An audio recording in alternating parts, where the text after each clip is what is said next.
Megapixel, like you said, that was a big topic back in the days, right? It used to be a big topic. Why isn't it a topic now? You're the expert. Well, because it doesn't matter anymore. You can't buy a camera that's under 8 or 10 megapixels. So it used to be, again, a selling point. Okay, oh, 2 must be much better than 3. But actually, as far as our world in photography, megapixel is certainly not as important. Certainly not as the quality of the glass and the lenses and so forth, or the electronics in the camera.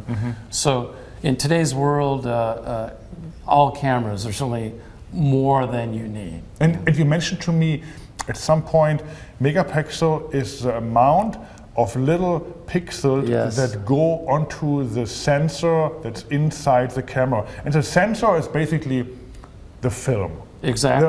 What used to be the film, and it's now electronic. Right. So how many little dots can you put on a sensor, right?